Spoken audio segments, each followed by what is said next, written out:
Iran अंदर ही अंदर Israel के ऊपर एक ऐसे हमले की तैयारी कर रहा है जो पूरे मिडिल ईस्ट को युद्ध की आग में झोंक सकता है। हाल ही में ईरान ने पश्चिमी इलाके में एक बहुत बड़ा युद्धाभ्यास किया है, जिसमें चले बम और गोलों की आवाज सुनकर खुद ईरानी जनता खौफ में है।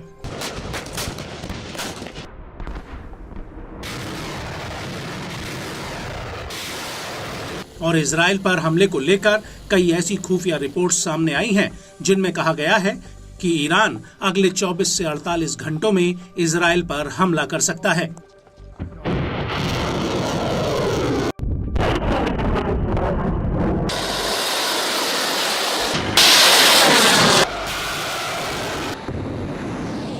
लेकिन इस सब के बीच ईरानी रेवोल्यूशनरी गार्ड कॉर्प्स यानी IRGC ने इजराइल को फिर से अपनी ताकत दिखाई है और उसे यह संदेश देने की कोशिश की है कि ईरान का कहर जल्द ही उसके ऊपर टूट पड़ेगा।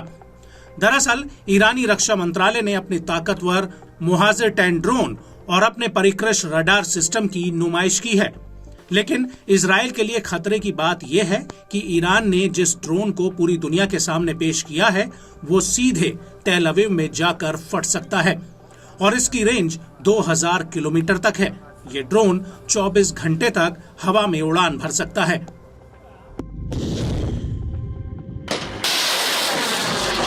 इसके अलावा ईरानी सेना ने इलेक्ट्रॉनिक वॉरफेयर सिस्टम यानी EW, एयरबोर्न और seaborne missile defence system, ballistic missile के साथ साथ औद्योगिक बैटरीज और सैन्य उपकरणों की नुमाइश की है। बड़ी बात यह है कि ईरान ऐसा करके इजराइल के ऊपर अप्रत्यक्ष रूप से एक दबाव डाल रहा है कि उसके पास हर इजरायली हथियार का तोड़ मौजूद है।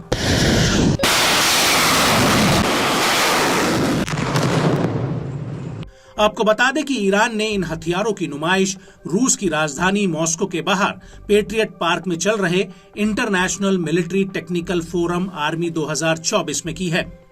इन हथियारों को लेकर जानकारों का कहना है कि मोहाजिर-10 ड्रोन की सीमित रूप से पेलोड ले जाने की क्षमता है। यह हवा से जमीन पर और हवा से हवा में वार करने में भी सीमित पेलोड ले जा सकता है। इसके अलावा इसके दोनों पंख एक एक मिसाइल ले जा सकते हैं जो हवा से हवा में वार कर सकती है।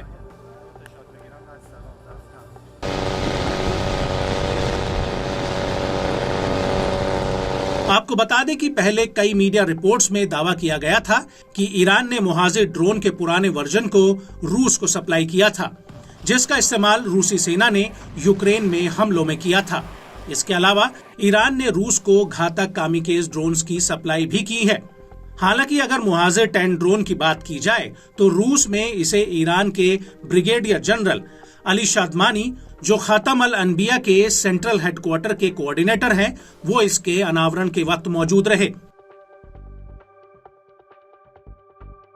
आपको बता दें कि इन अधिकारियों के अलावा रूस में ईरान के राजदूत काज़ेम जलाली और कई ईरानी सेना के वरिष्ठ अधिकारी भी मौजूद थे और इस पूरे समारोह के दौरान ईरान के सभी अधिकारियों ने एक सुर में कहा कि ईरान अपनी सैन्य ताकत बढ़ाने से हिचकेगा नहीं, भले ही वो मिसाइल ताकत हो जो सिर्फ रक्षात्मक उद्देश्य के लिए है। और ईरानी अधिकारियों का कहना है कि तेहरान की सैन्य क्षमता कभी भी समझौते का विषय नहीं होगी और ईरान के supreme leader Ayatollah Ali Khamenei बार बार ईरान की रक्षा ताकत को बढ़ाने और बनाए रखने पर जोर दे चुके हैं और उनका ये बयान उन लोगों के खिलाफ था जो ईरान के मिसाइल प्रोग्राम की मुखालफत करते हैं।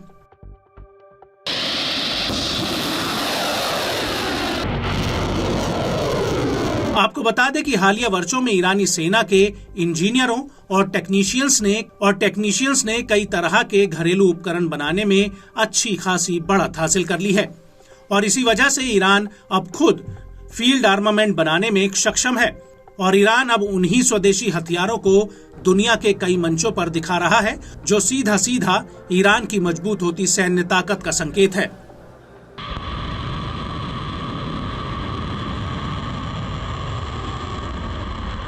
आपको बता दें कि मॉस्को में 12 से 24 अगस्त तक चल रही इस एग्जीबिशन में ईरान ने पूरे दमखम के साथ अपनी ताकत दिखाई है। ईरान ने इस एग्जीबिशन में पहली बार अपने कई हथियारों की नुमाइश की है। इसमें सबसे पहला नंबर उसके एयर और रेडार सिस्टम का है, जिसे ईरान ने पहली बार पूरी दुनिया के सामने पेश किया है इसके अलावा इलेक्ट्रॉनिक वॉरफेयर प्रणाली, हवाई और समुद्री रक्षा प्रणाली, बैलिस्टिक मिसाइल को ईरान ने दिखाया है।